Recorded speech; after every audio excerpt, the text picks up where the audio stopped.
नमस्कार, स्वागत है आपका न्यूज इंडिया में। मैं हूं आपके साथ उमंग मथुर और आप देख रहे हैं अपना उत्तराखंड। आइए शुरुआत करते हैं उत्तराखंड के बुलेटिन की इस बड़ी खबर के साथ। आपको बता दें कि उत्तराखंड में कोरोना का ग्राफ लगातार तेजी से बढ़ रहा है और आलम यह है कि प्रदेश में आए दिन संक्रमितों की संख्या बढ़ने के साथ साथ मौतों का आंकड़ा भी शासन से लेकर प्रशासन तक हर किसी के लिए एक चिंता का विषय बना हुआ है। तो वही कोरोना पर लगाम लगाने के लिए मुख्यमंत्री तीरथ सिंह रावत ने 11 मई से 18 मई तक पूरे प्रदेश में कोविड कर्फ्यू लागू कर दिया है और इस दौरान प्रदेश में बाहर से आने वाले लोगों को अनिवार्य रूप से 72 घंटे की RT-PCR नेगेटिव रिपोर्ट दिखाने पर ही एंट्री मिलेगी। इसके साथ ही स्मार्ट सिटी के वेब पोर्टल पर पंजीकरण कराना होगा, गाइडलाइन की पालना करना होगा और इस दौरान बिना वजह सड़क पर निकलना आम लोगों को भारी पड़ सकता है। प्रवासियों को वापस लौटने पर गांवों में बने क्वारंटाइन सेंटरों में 7 दिनों तक क्वारंटाइन रहना होगा। क्वारंटाइन केंद्र की सुविधाओं के लिए सरकार ग्राम पंचायतों को पैसा भी देगी। तो वहीं सख्ती के दौरान सस्ता गल्ला दुकान, राशन की दुकानें, किराना आदि की दुकानें 14 मई को सुबह 7 से 10 बजे तक खुली रहेंगी। आपको बता दें कि सब्जी और फल, दूध, मीट आदि की दुकानें 7 बजे से लेकर सुबह 10 बजे तक प्रत्येक दिन खुलेंगी। मंडियों में खुदरा खरीदारी प्रतिबंध रहेगी। सब्जी, फल, दूध, मांस आदि की होम डिलीवरी की व्यवस्था जारी रहेगी।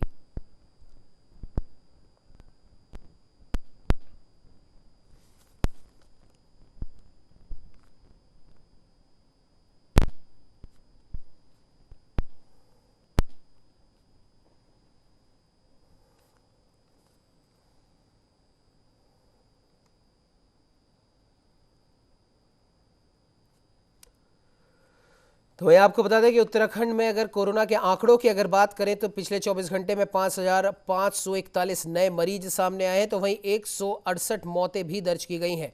कुल आंकड़ों की बात करें अभी तक के उत्तराखंड की तो कुल 2,49,814 संक्रमित पाए गए हैं, जिनमें से 1,66,521 लोग ठीक हो चुके हैं। तो वहीं अगर अभी तक के एक्टिव केसेस की अगर हम बात करें उत्तराखंड में तो इस समय 74,480।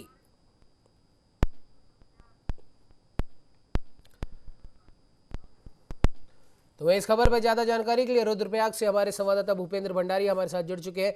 भूपेंद्र, जानना चाहेंगे आपसे, जिस प्रकार से उत्तराखंड के अंदर कोरोना के केसेस लगातार मिलते जा रहे हैं और पिछले 24 घंटे की अगर बात करें तो पूरे उत्तराखंड से लगभग 5,541 नए मरीज सामने आए और 168 मौतें दर्ज की गई हैं। रुद्रप्रयाग में क्या कुछ हालात हैं भूपेंद्र? जी बिल्कुल उमंग, कोरोना का तांडव हर जिले में, उत्तराखंड के हर जिले में है। रुद्रप्रयाग में भी इसी तरह से लगातार कोरोना का जो संक्रमण है वो बढ़ता ही जा रहा है। रुद्रप्रयाग में करीबन 1400 एक्टिव केस कोरोना के अभी वर्तमान में है और इसके अलावा करीब 35 से अधिक मौतें कोरोना से हो चुकी हैं। तो काफी भयावह ये स्थिति है और लगातार हर दिन कोरोना के नए आंकड़े आ रहे हैं और बड़ी तेजी के साथ ये बढ़ रहा है। तो इसमें इसी गति से अगर रहा तो कहा नहीं जा सकता कि आने वाले दिनों में स्थिति और भी भयावह होगी। लेकिन इसके बावजूद भी जो जिला प्रशासन है, स्वास्थ्य महकमा है, वो चेतने को नाम नहीं ले रहा है। लगातार रुद्रप्रयाग में कई स्थानों पर अभी भी हमने देखा है कि जो सामाजिक दूरी है या मास्क जैसे जरूरी चीजें जो कोरोना के लिहाज से एहतियात के तौर पे सावधानी बरतनी चाहिए थी, वो कहीं भी नजर नहीं आ रही है। और बीते दिनों रुद्रप्रयाग के कोटगी में एक बड़ा जनसैलाब सड़कों पे उतरा था और उसके बाद भी वहां पे जो खनन को लेकर एक आंदोलन किया गया था, उससे भी काफी लोग जो ग्रामीण हैं वो सड़कों पर उतरे और उसके बाद काफी नए मामले बढ़ गए। तो ऐसे में इस तरह से एक जो एहतियात बरतने चाहिए थे वो नहीं बरते जा रही। इस वजह से काफी जो कोरोना का संक्रमण है वो बढ़ रहा है और लगातार जो अन्य अगर हम अन्य चीजों की बात करें, रुद्रप्रयाग माधवाश्रम शंकराचार्य की बात करें, जहाँ पे कोरोना जो आइसोलेशन वार्ड में जो मरीज भर्ती हैं, कोरोना संक्रमित मरीज, वहाँ पे उनको समय से खाना नहीं दिया जा रहा है। उनके साथ लगातार जो उनका इलाज किया जाना था वो समय पे ठीक से नहीं हो पा रहा है। ये लगातार शिकायतें मिल रही हैं। तो इस तरह से कहीं ना कहीं जो मौतों का आंकड़ा है इसीलिए बढ़ रहा है। जी बिल्कुल, जिस प्रकार से भूपेंद्र आप कह रहे हैं और अगर बात करें रुद्रप्रयाग की तो कुल आंकड़ों की अगर हम बात करें तो वो करीब करीब पिछले 1 महीने के अंदर कोरोना संक्रमण की रफ्तार दिनों दिन बढ़ रही है और प्रतिदिन एवरेज अगर हम लें तो 100 मामले लगातार मिल रहे हैं और अभी तक 40 मरीजों की मौत हो चुकी है। और पिछले हफ्ते की अगर हम बात करें तो पिछले हफ्ते ही 600 नए मामले आए थे, जिनमें से 84 तो कोटेश्वर अस्पताल में भर्ती है, जहां से शिकायतें मिल रही है कि वहां पर ध्यान नहीं दिया जा रहा कोरोना मरीजों के ऊपर।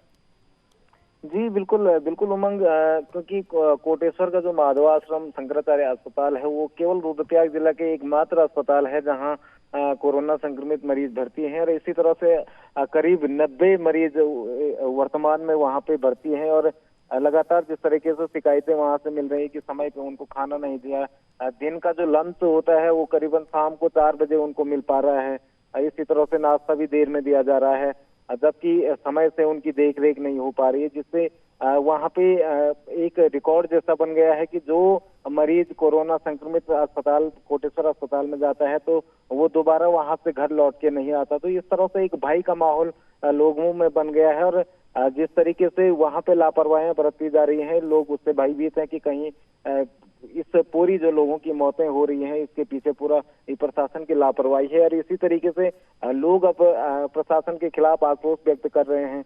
इसके अलावा रुद्रप्रयाग जनपद में वैक्सीनेशन वगैरह ये शुरू कर दी गई है, लेकिन उसके जो वैक्सीनेशन 18 और 45 के बीच के लोगों की वैक्सीनेशन कल से शुरू हुआ, लेकिन जो केंद्र हैं उन पे समय जो जिन लोगों का रजिस्ट्रेशन नहीं किया गया, जिन लोगों ने ऑनलाइन स्लॉट बुक नहीं किए गए, उन लोगों पर लगा दी जा रही है। और जिन लोगों ने रजिस्ट्रेशन कर दिए हैं उन लोगों को नहीं लगाई जा रही है। तो इस तरह की कहीं अव्यवस्थाएं रुद्रप्रयाग जिले में मौजूद हैं, लेकिन उसके बावजूद भी स्वास्थ्य महकमा और जिला प्रशासन पूरी तरह से लापरवाही बरत रहा है।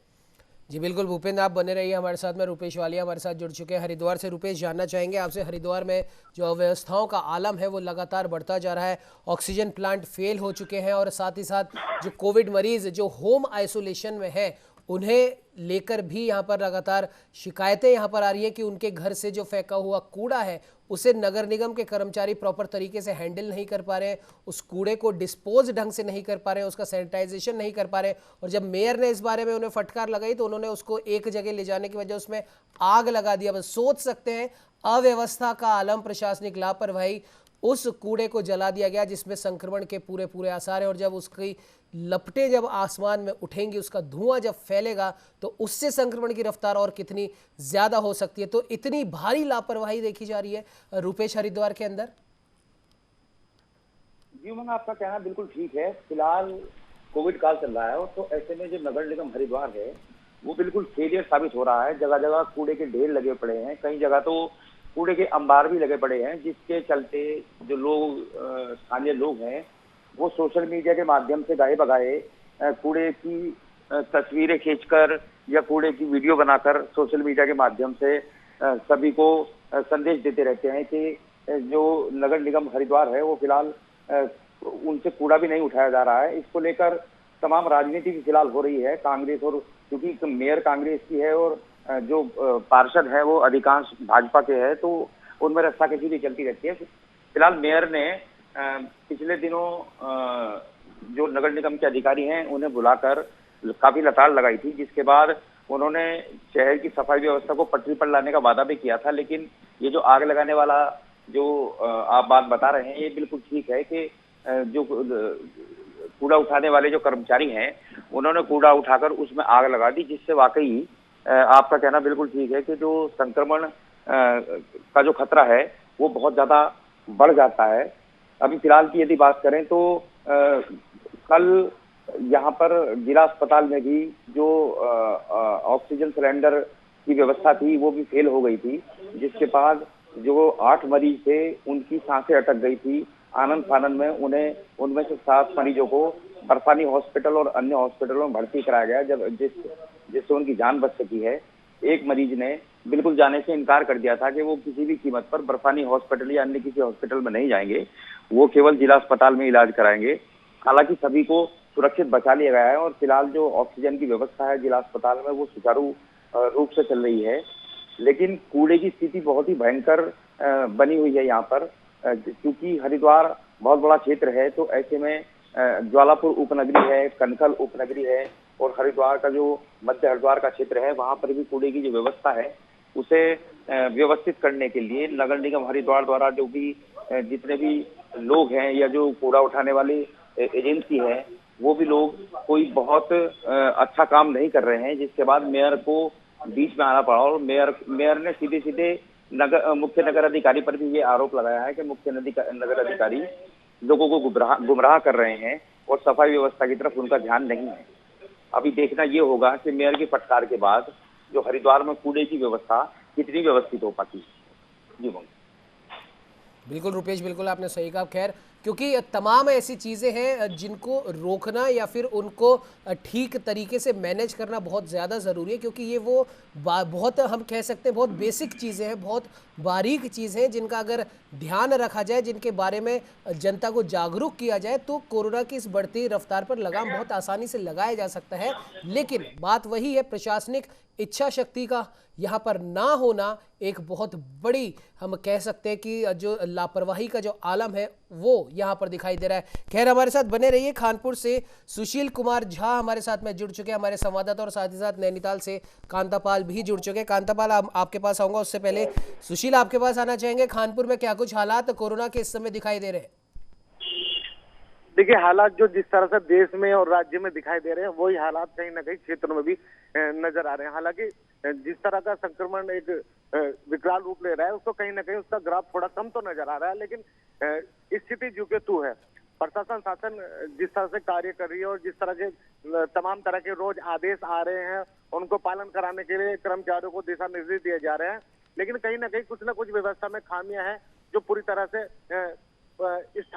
जमीनी पर लाए नहीं जा रहे हैं। वैक्सीनेशन की बात करें, जिस तरह से एक युवाओं को वैक्सीनेशन का इंतजार था, उसको भी कहीं ना कहीं उनको अंधेरे में रखा गया है। अभी तक भी जो खानपुर के कस्बा लंढौरा की बात करें, सामुदायिक स्वास्थ्य केंद्र में युवाओं के लिए जो 18 साल से ऊपर के वैक्सीनेशन होनी थी, वो भी नहीं हो पाई। हालांकि जब स्वास्थ्य कर्मियों से मैंने बात की तो उन्होंने बताया कि कोई निजी कॉलेज है, उसमें जो है 14 तारीख को शायद इस चीज का वैक्सीनेस हो सकता है। हालांकि उनको भी पूरी तरह से जानकारी नहीं है। संक्रमण की बात करें तो संक्रमण बढ़ रहा है और लगातार एहतियात बरतने की कोशिश कर रहे हैं जो जिम्मेदार या शहरी हैं, लेकिन जो लापरवाह लोग हैं, कहीं ना कहीं लापरवाही अभी भी नजर आ रही है। इतनी मौतें हो रही हैं, ग्राफ बढ़ता जा रहा है, तमाम चीजें इधर से उधर भटक रही हैं, लेकिन जिस तरह से एक लापरवाही नजर आ रही है, उसको समझना बेहद मुश्किल होगा कि एक चिंताजनक बात है कि लोग अपनी जान के लिए भी, अपने परिवार के लिए भी सोचने पर मजबूर नहीं है। जी बिल्कुल, आपने बिल्कुल सही कहा। कहीं ना कहीं अब देखने वाली बात होगी, सरकार और प्रशासन और साथ ही साथ जनता जितनी ज़्यादा जागरूक होगी, जितना ज़्यादा सरकार और प्रशासन के प्रयासों में अपना साथ निभाएगी, उतनी ही जल्दी हम इस कोरोना रूपी खतरे को मात दे सकेंगे। खैर, रुक कर लेते हैं नैनीताल का। उससे पहले हल्द्वानी से हमारे साथ में मुकेश सक्सेना भी जुड़ गए। मुकेश, आऊँगा आपके पास। कांतापाल, आपसे जानना चाहेंगे कि हाईकोर्ट ने भी इस बार टिप्पणी करी है कि अदृश्य शत्रु के साथ में विश्व युद्ध चल रहा है, लेकिन सरकार है कि सो रही है। और सरकार ने हालांकि इस टिप्पणी का संज्ञान लेते हुए कोरोना का जो ये कर्फ्यू जो का दौर जो हम देख रहे हैं, भले वो रात्रिकालीन कर्फ्यू हो, वीकेंड कर्फ्यू हो, या फिर लॉकडाउन जैसी सख्ती जो की जा रही है, वो उसे और ज़्यादा सख्त किया गया है। लेकिन जिस प्रकार से हालात देखे जा रहे हैं, ऐसा लग नहीं रहा कि बहुत जल्द इस सख्ती के कारण कोरोना के मामलों में गिरावट देखी जा सकेगी, क्योंकि लगातार हर जगह से लगभग प्रशासनिक लापरवाही सामने आ रही है। कांतापाल,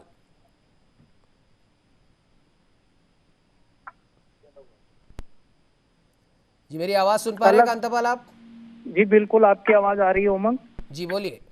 जी उमंग, बिल्कुल आपको बता दूं कि जो भी स्वास्थ्य सुविधाएं यहाँ पे हैं, उनको लेकर अलग अलग याचिकाएं यहाँ पे हाईकोर्ट में दायर की थी, जिनको लेकर कल यहाँ हाईकोर्ट ने सुनवाई की है। और हाईकोर्ट ने सख्त लफ्जों में सरकार से कहा है कि खजाने की एक एक बूंद से जो है जीवन यहाँ पे लोगों का बचाना है। इसके लिए उन्होंने कई अहम यहाँ पे निर्देश दिए हैं। हाईकोर्ट ने कहा है कि जो मरीजों की संख्या है उसमें कितनी कमी आई है और कितने मरीज हैं, टोटल यहाँ पे जानकारी 20 तारीख तक दे। साथ ही कोर्ट ने ये भी सरकार को आदेश दिए हैं कि ऑक्सीजन जो हमारे राज्य से केंद्र को भेजी जा रही है, उसको यहीं पे यूज किया जाए, ताकि जो मरीज हैं उनको यहाँ पे राहत मिल सके। कई अहम निर्देश यहाँ पे दिए गए हैं। RT-PCR टेस्ट में तेजी लाने के लिए यहाँ पे कहा गया है, और ये भी कहा गया है कि जब तक RT-PCR टेस्ट की रिपोर्ट नहीं आती मरीजों की, तब तक उन्हें क्वारंटीन सेंटर में रखा रखा जाए, ताकि जो संक्रमित लोग हैं वो दूसरे को संक्रमण ना फैला सके।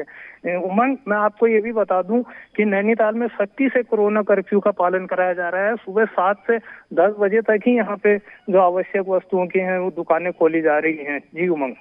बिल्कुल कांतापाल, और एक और विशेष नज़ारा यहाँ पर देखने को मिला, क्योंकि जब से जो लॉकडाउन लगाया गया है, कथित लॉकडाउन या फिर कर्फ्यू में जब से सख्ती की गई है, तो अमूमन लगभग हर ज़िले की यही तस्वीर है। लेकिन अगर ख़ास तौर पर बात करें नैनीताल की या फिर देहरादून की, तो जितनी भीड़ हम कह सकते हैं बहुत ही, हालांकि ये बहुत अच्छी बात नहीं है, लोगों को भी सोचना चाहिए, जितनी भीड़ दवा की दुकानों पर नहीं लगती उससे कहीं ज़्यादा भीड़, कहीं ज़्यादा मारामारी, कोविड गाइडलाइन की उल्लंघन यहाँ पर देखा गया, वो भी कौन सी दुकान पे?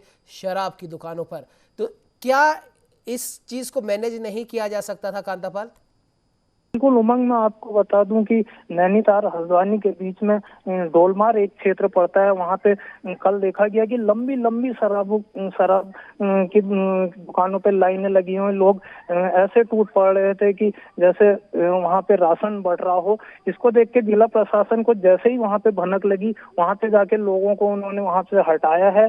अब लोगों को ये सोचना होगा कि हम ये लंबी लंबी लाइन लगाकर और सोशल डिस्टेंसिंग का पालन ना करके जो कोरोना को दावत दे रहे हैं, तो कहीं ना कहीं लोगों को भी जागरूक होने की जरूरत है। आज सीएम खुद नैनीताल पहुंचे थे, उन्होंने लोगों से अपील की कि वैक्सीनेशन के साथ मास्क और सैनिटाइजर और 2 गज की दूरी भी जरूरी है। इसको लोगों को जागरूक करना चाहिए, और लोगों को जागरूक, जब तक हम खुद जागरूक नहीं होंगे उमंग, तब तक कोरोना से हम चेन कोरोना की तोड़ने को में असफल रहेंगे। जी उमंग। जी बिल्कुल कांतापाल, बिल्कुल आपने सही कहा, कहीं ना कहीं जागरूकता का ना होना ही कोरोना की इस रफ्तार को बढ़ाने में बहुत ज़्यादा सहायक सिद्ध हो रहा है। और उत्तराखंड के लगभग हर ज़िले से हमने बातचीत की, हमारे तमाम संवाददाता हमको बता रहे हैं, और एक कॉमन चीज़ यहाँ पर हर एक संवाददाता ने बताई है, प्रशासनिक इच्छा शक्ति की कमी या फिर प्रशासन के द्वारा बरती जा रही लापरवाही। क्योंकि खुद मुख्यमंत्री या फिर सरकार के जो भी कैबिनेट मंत्री है वो खुद एक एक जगह नहीं जा सकते, और जाहिर सी बात है ये अक्सर देखने में भी आता है कि जब मुख्यमंत्री या फिर कैबिनेट स्तर के मंत्री जब किसी जिले में जाते हैं तो उनके सामने तो ऐसा दिखाया जाता है कि बहुत बेहतरीन काम चल रहा है, हर प्रकार की व्यवस्थाएं यहाँ पर सुचारू रूप से चल रही है, तमाम सुविधाएं दी जा रही है, लेकिन उनके जाते ही फिर वही ढाक के 3 पात हो जाते हैं। तो क्या प्रशासन इतना लापरवाह हो रहा है कि उसे आम जनता की कोई फिक्र नहीं है, या हमेशा उसे किसी न किसी रूप में ऊपर का कोई हाथ चाहिए जो उसे सख्त कदम उठाने पे मजबूर करे? कांतापाल बिल्कुल उमंग, जहाँ जो हम लोग हैं यहाँ पे वो बिल्कुल मानने को तैयार नहीं है। उन्हें ऐसा लग रहा है कि ये कर्फ्यू आगे भी जारी रह सकता है। इसको लेकर भीड़ जो यहाँ पे उमड़ रही है उसको लेकर प्रशासन पूरी तरह यहाँ पे जागरूक है। लोग जगह जगह पर रोककर पुलिस प्रशासन लोगों का चालान भी काट रहे हैं। हालांकि जो वैक्सीनेशन और अति आवश्यक सेवाओं के लिए बाजार में निकल रहे हैं उन्हें पुलिस यहाँ पे जाने दे रही है, लेकिन प्रशासन जो है पूरी तरीके से सख्ती यहाँ पे अभी तक नहीं बरता है, जिसके कारण जो लोग हैं बेवजह बाजार में निकल रहे हैं।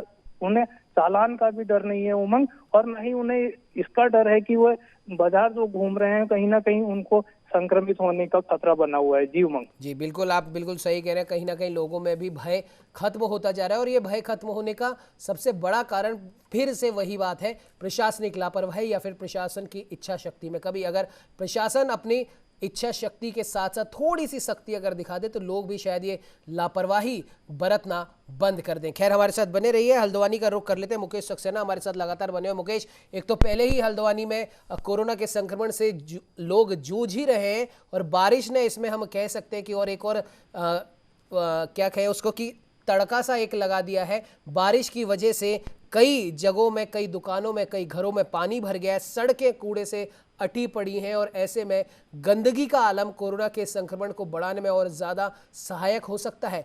क्या कुछ कहना चाहेंगे मुकेश?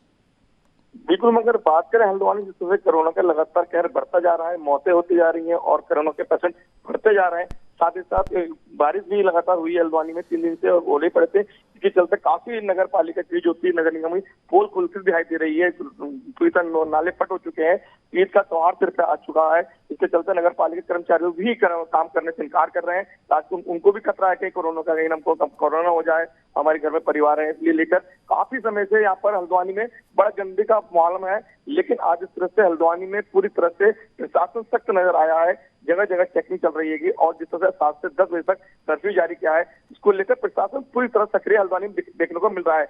आज जितने कम से कम 1000 चालान करे हैं और 50 गाड़ी सीज की है प्रशासन ने। इससे लगता है कि आज प्रशासन नैनीताल का सख्ती नजर आ रहा है। जी मंग, बिल्कुल मुकेश, और अगर हाल जानना चाहे कोरोना संक्रमण का हल्द्वानी के अंदर, तो कोरोना संक्रमण के क्या कुछ हालात हल्द्वानी में है और जिस प्रकार से सख्ती मुख्यमंत्री तीरथ सिंह रावत के द्वारा बरती जा रही है, अभी और थोड़े और सख्त नियम यहाँ पर दे दिए हैं ताकि कम से कम जो कोरोना की बढ़ती रफ्तार है उस पर थोड़ी सी तो लगाम लग सके, तो क्या कुछ लोगों की प्रतिक्रिया देखने को मिल रही है इस बारे में? तो मैं जिस तरह बताना चाहूंगा, जैसे कल मुख्यमंत्री हल्द्वानी पहुंचे थे, उन्होंने भी एक आदेश दिया था कि लोगों से अपील की थी कि आप लोग घरों में सुरक्षित हैं, बाहर ना निकले, जरूरत के लिए बाहर निकले, क्योंकि स्वास्थ्य विभाग की हल्द्वानी में बहुत कमी दिखाई देखने को मिल रही है। हल्द्वानी 3 हॉस्पिटल पूरी तरह से फुल हो चुके हैं। एक मिनी हॉस्पिटल में 500 बेड को इंतजाम है, वहाँ भी लगभग फुल हो चुका है।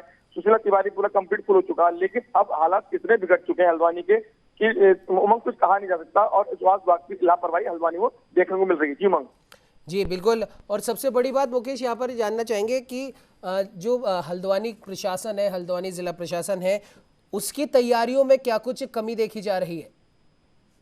उमंग, जिस तरह से अगर बात करें प्रशासन की, हल्द्वानी में बहुत बड़ी कमी देखने को मिल रही है। अगर हम बात करें बनबलपुरा क्षेत्र, हल्द्वानी का सबसे बनबलपुरा क्षेत्र माना जाता है, वहां बिल्कुल अगर बात करें, अगर देखा जाए तो वहां बिल्कुल कोरोना का खौफ देखने को नहीं मिल रहा है। वहां पर लगा खुला बिगर मास्क के लोग घूम रहे हैं और सैनिटाइजर का भी कोई इंतजाम नहीं है वहां पर। लेकिन प्रशासन उधर बनबलपुरा जाने में असमर्थ है और हल्द्वानी को डर काफी है कि अगर कोरोना का बम ब्लास्ट होगा तो बनबलपुरा क्षेत्र से होगा, लेकिन वहां प्रशासन जाने से इनकार कर रहा है। जी उमंग जी बिल्कुल मुकेश, बिल्कुल आपने सही कहा, कहीं ना कहीं प्रशासन को वहां पर जाना ही होगा और जाहिर सी बात है कोरोना के इस ब्लास्ट को रोकने की जो प्रथम जो जिम्मेदारी है वो प्रशासन की ही है। खैर हरिद्वार का रुख कर लेते हैं। आपसे जानना चाहेंगे रूपेश की एक बहुत छोटा सा सवाल यह है कि जिस प्रकार से कोरोना से तो जूझ ही रहे और कुंभ अभी होकर ही गया है, ऐसे में हरिद्वार के ऊपर एक बहुत बड़ी जिम्मेदारी यहाँ पर बनती है और ऐसे में 2 बच्चों की मौत की खबर भी यहाँ पर सामने आ रही है कार के अंदर, क्या कुछ उसमें अभी निकल कर आया? रूपेश जानना चाहेंगे आपसे।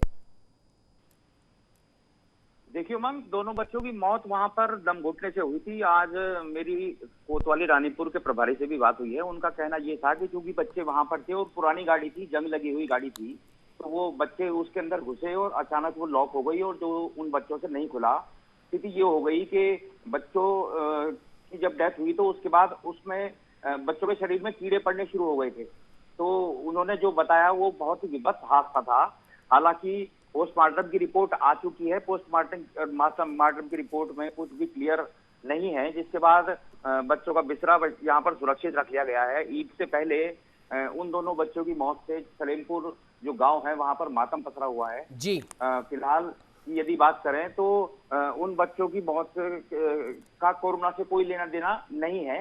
हालांकि कोविड कर्फ्यू का यहाँ पर अक्षरशः पालन कराया जा रहा है। जो पुलिसकर्मी है, तमाम चौराहों पर, तमाम तिराहों पर पुलिसकर्मी खड़े हैं और नाक की जो निकल रहे हैं लोग, उनका यहाँ पर बाकायदा चालान भी काटा जा रहा है, जिससे एक दहशत का माहौल भी है। तो लोग बाग नाहक ही निकलने से परहेज भी यहाँ पर कर रहे हैं। जी बिल्कुल रुपेश, बिल्कुल सही कहा। चलिए खैर, क्योंकि आशंका जताई जा रही थी जो 2 बच्चों की मौत हुई है, हालांकि चलिए अभी आपने भी इसको क्लियर कर दिया कि इसका कोविड से कोई लेना देना नहीं है। और जाहिर सी बात है जिस प्रकार से उत्तराखंड के अंदर अब 11 से 18 मई तक सख्ती यहाँ पर लागू की गई है, अब इस सख्ती का असर कितना कुछ उत्तराखंड में पड़ेगा, तमाम जिलों में जहाँ पर कोरोना के मामले लगातार बढ़ रहे, उन जिलों में तथाकथित रूप से इस सख्ती को विशेष तौर पर अमल में लाने की बहुत ज्यादा जरूरत है। फिलहाल हमारे साथ में जुड़ने के लिए हमारे तमाम संवाददाताओं का बहुत बहुत धन्यवाद। इस बुलेटिन में फिलहाल इतना ही। देश दुनिया की तमाम खबरों को जानने के लिए बने रहिए हमारे साथ और देखते रहिए न्यूज़ इंडिया।